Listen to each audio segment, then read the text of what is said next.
비로소 죄 사함 받아 나의 모든 것 다 변했네.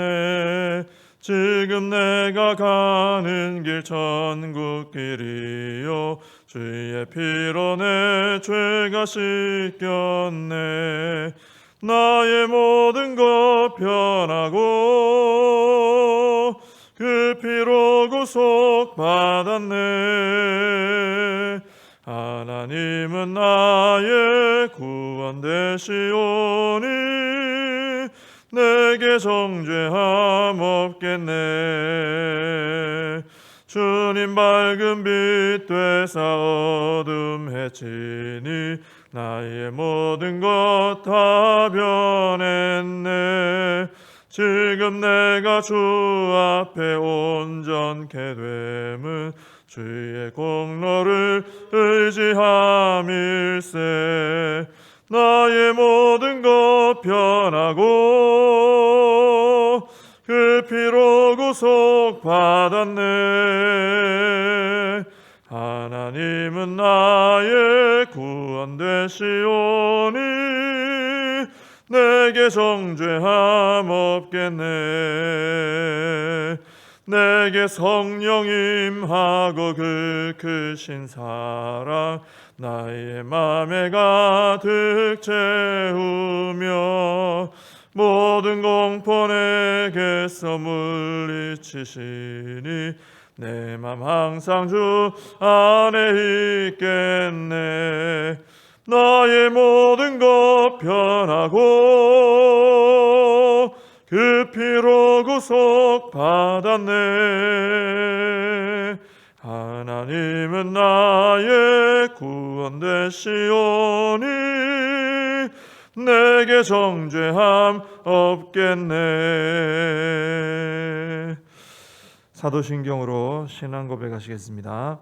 전능하사 천지를 만드신 하나님 아버지를 내가 믿사오며 그 외아들 우리 주 예수 그리스도를 믿사오니 이는 성령으로 잉태하사 동정녀 마리아에게 나시고 본디오 빌라도에게 고난을 받으사 십자가에 못 박혀 죽으시고 장사한 지 사흘 만에 죽은 자 가운데서 다시 살아나시며 하늘에 오르사 전능하신 하나님 우편에 앉아 계시다가 저리로서 산 자와 죽은 자를 심판하러 오시리라.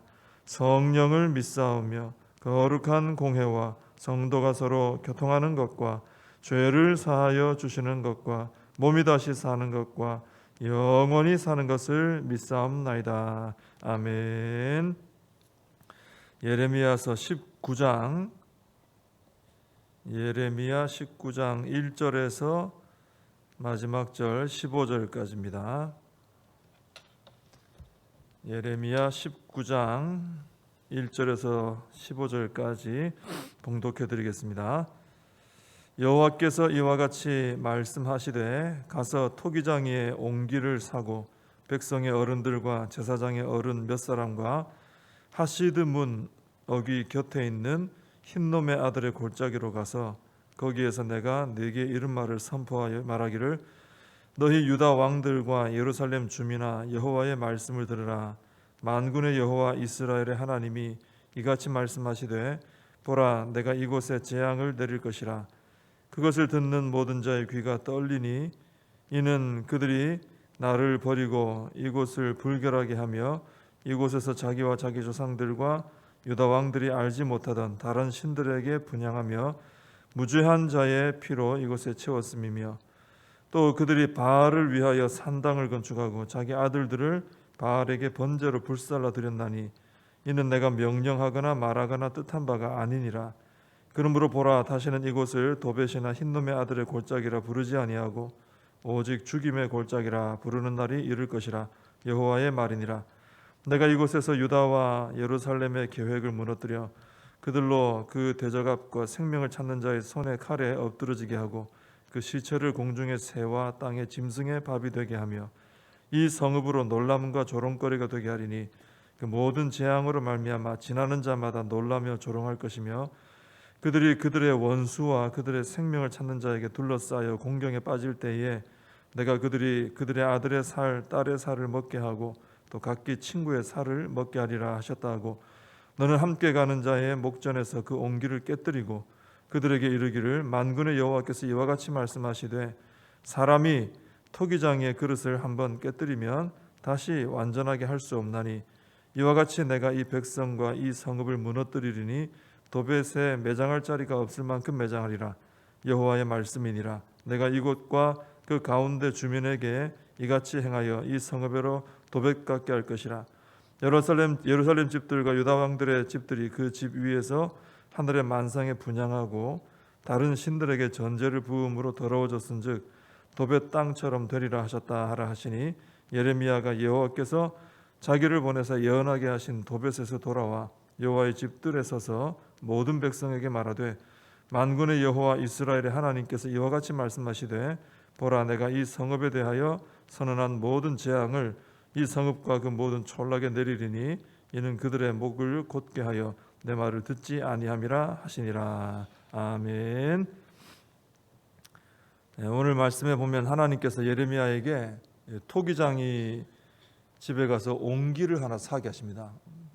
질그릇이죠, 그렇죠? 그릇 하나 사게, 흙으로 만든 거 사서 이제 백성의 어른들하고 제사장의 어른 몇 사람하고 하시드문 어귀 곁에 있는 흰놈의 아들의 골짜기로 가서 거기서 하나님 말씀을 선포하라, 그렇게 말씀하십니다. 하시드문이라는 것은 이제 토기의 문이라는 의미입니다. 옹기장이 집 근처 뭐 이런 곳인지 이름을 그렇게 붙여놨습니다.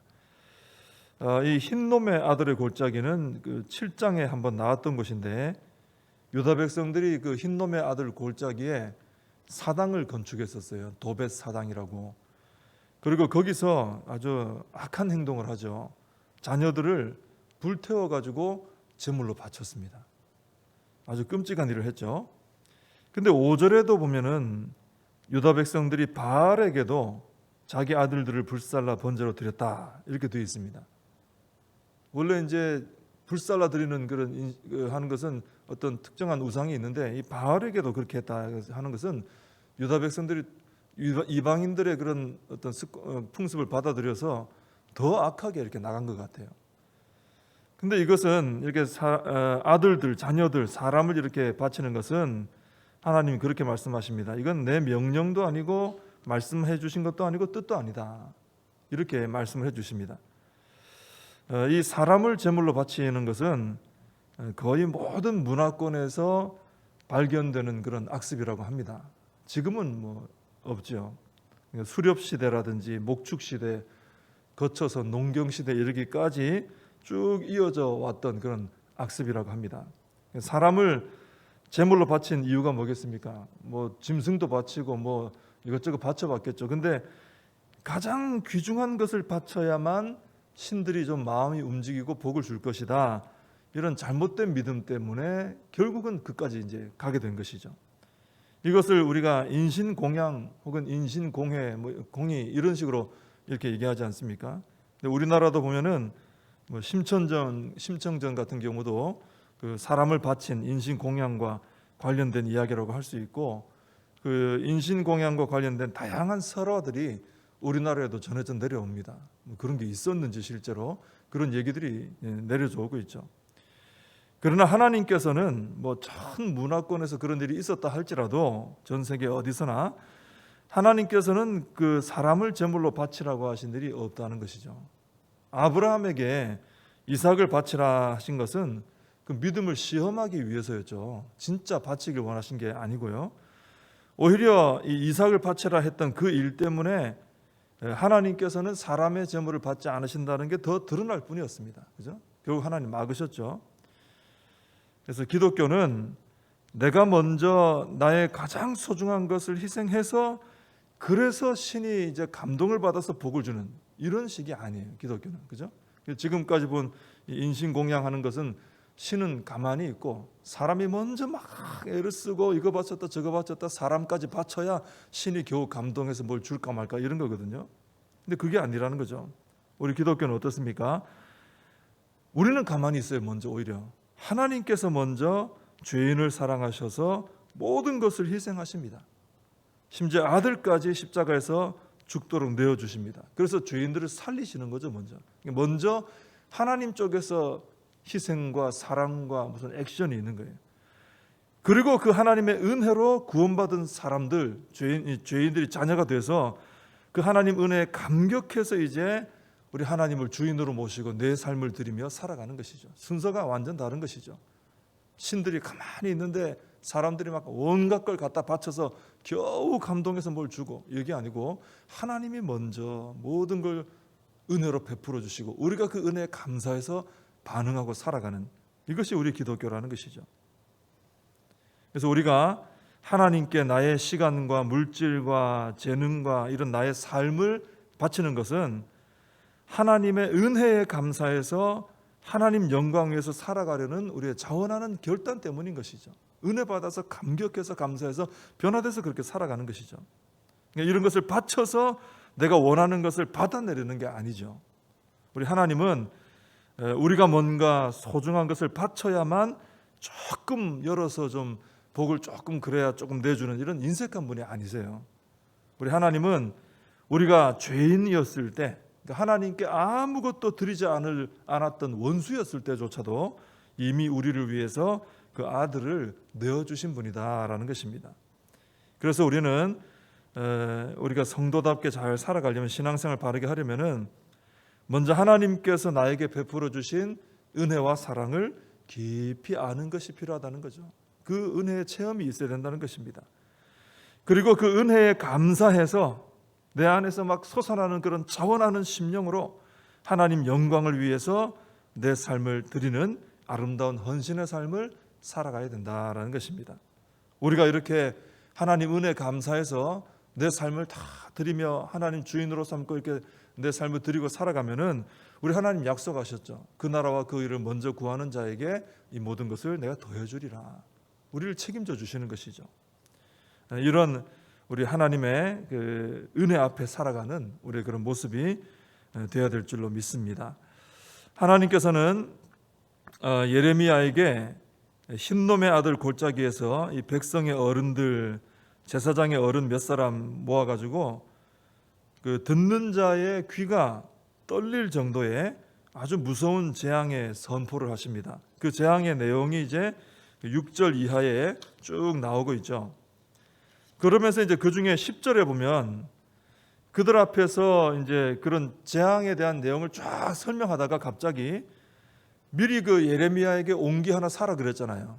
그 옹기를 그들 앞에서 갑자기 깨뜨리게 합니다. 박살이 나버리죠. 그 박살난 깨뜨려진 옹기는 다시 그 조각을 막 붙여서 이렇게 사용할 수는 없습니다. 그죠? 이제 깨지면 끝인 거죠. 그러면서 11절에서 하나님께서 이렇게 옹기가 박살이 나서 못 쓰게 되는 것처럼 유다 성읍과 이 예루살렘이 철저하게 무너뜨려질 것이다. 이걸 또 얘기를 해 주십니다.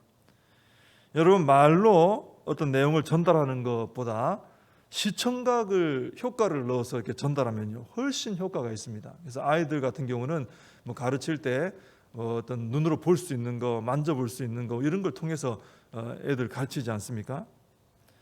예레미야 선지자가 유다 지도자들에게 예루살렘이 죽임의 골짜기가 될 것이다, 시체가 가득할 것이다, 무너질 것이다, 그 6절 이하에 쭉 나오는 내용이거든요. 그걸 말로 전달했지만 어쩌면 유다 지도자들은 이때까지 그랬던 것처럼 뭐 시큰둥했을지도 몰라요. 또 저런 말 하는구나, 그냥, 그죠? 근데 갑자기 예레미야가 말을 하다가 옹기를 들고 있다가 그걸 바닥에 던져가지고 와장창 깨져버린 거예요. 박살이나 튀어버린 거예요. 그러면서 예레미야가 이제 이 사람들이 그렇게 깨뜨리니까 쳐다봤을 거 아닙니까? 놀라서. 그때 이렇게 말을 하는 거죠. 이렇게 되는 겁니다.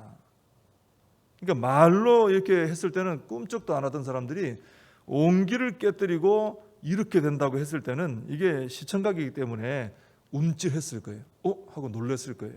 그리고 잔상도 오래 남고 집에 가서 밥 먹다가도 생각나고 잠자다가도 생각나고, 그죠? 아주 이 충격적인 어떤 교육 방법이 되는 거죠. 우리 하나님께서는 그래서 실제로 예루살렘이 깨뜨려지기 전에 이런 강력한 이런 시청각의 어떤 교육을 통해서, 경고를 통해서 이걸 체험하게 해주신 거예요. 그리고 하나님께서 왜 이렇게 옹기까지 깨뜨리는 이런 것까지 보여주시느냐 이거죠. 왜냐하면 이거를 이제 옹기를 깨뜨릴 때, 그죠?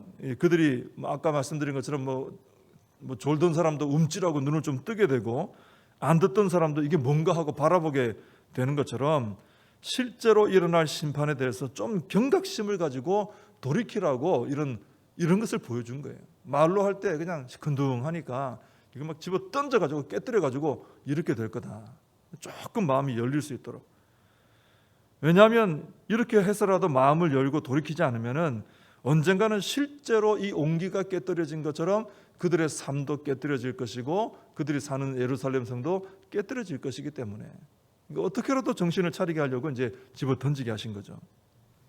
우리 하나님께서는 우리에게 죄 짓지 말라고 경고의 신호를 항상 보내주십니다.